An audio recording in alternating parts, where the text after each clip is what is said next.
Petrol diesel के दाम बढ़ने से कई घरेलू सामानों के भाव में तेजी देखी जा रही है। ट्रकों से माल ढुलाई का काम महंगा हुआ है, जिससे दाल, चीनी जैसी वस्तुएं पहले की तुलना में महंगी हुई हैं। देश के कई शहरों में चीनी के भाव में वृद्धि देखी जा रही है। खाने के तेल के दाम में बढ़ोतरी के साथ दाल और चीनी की महंगाई लोगों को परेशान कर रही है।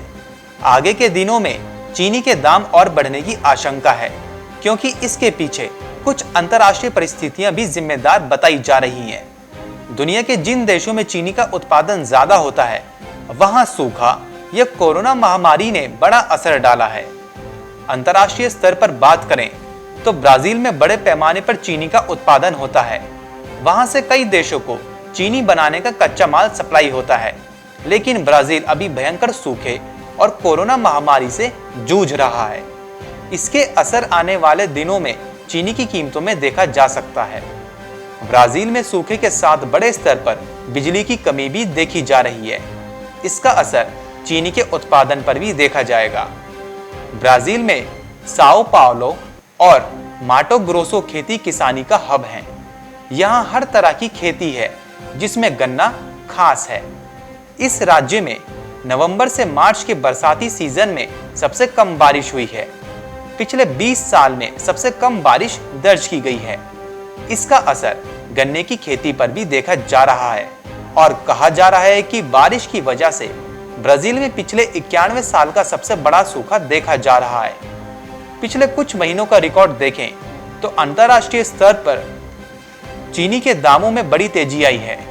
भारत में घरेलू कीमतों से ज्यादा अंतर्राष्ट्रीय भाव चल रहा है। पहले की तुलना में चीनी के भाव में 14.3% की बढ़ोतरी देखी जा रही है। यह वृद्धि महज 6 महीने के सामने आई है।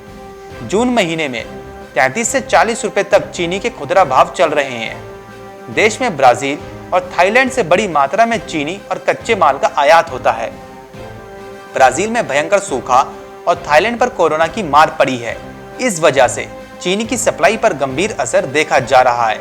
जून महीने में यह सप्लाई और गिर सकती है, जिससे चीनी के खुदरा भाव में तेजी देखी जा सकती है। एक आंकड़े के मुताबिक इस साल लगभग 20 लाख टन चीनी से इथेनॉल बनाने की योजना है। इसके लिए चीनी को मार्केट में ना भेजकर डिस्टिलरी में भेजा जाएगा, ताकि इथेनॉल तैयार हो सके। भारत में पेट्रोल के साथ इथेनॉल ब्लेंड करने और उसे बेचने का काम शुरू हो गया है। इसी प्रतिक्रिया भी अच्छी चल रही है। भारत 2023 तक 1 लीटर पेट्रोल में 20% तक इथेनॉल मिलाकर बेचने की तैयारी में है, ताकि पेट्रोल के लिए विदेशी बाजारों पर निर्भरता को कुछ कम किया जा सके। इथेनॉल निर्माण में चीनी का इस्तेमाल रेट को बढ़ा सकता है। सरकार चीनी की कीमतें ज्यादा गिरा भी नहीं सकती, क्योंकि इससे चीनी की खपत पर असर पड़ेगा। कुछ ऐसी ही स्थिति ब्राजील में देखने को मिल चुकी है। वहां चीनी का कम कीमतों के कारण ब्राजीली कंपनियों ने इथेनॉल का ज्यादा से ज्यादा निर्माण शुरू कर दिया।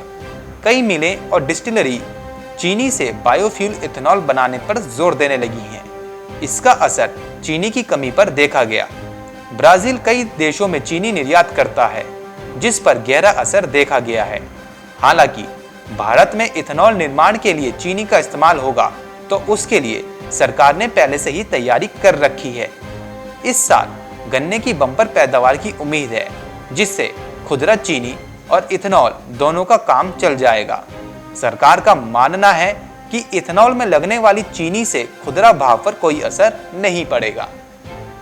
Bureau report, market times TV.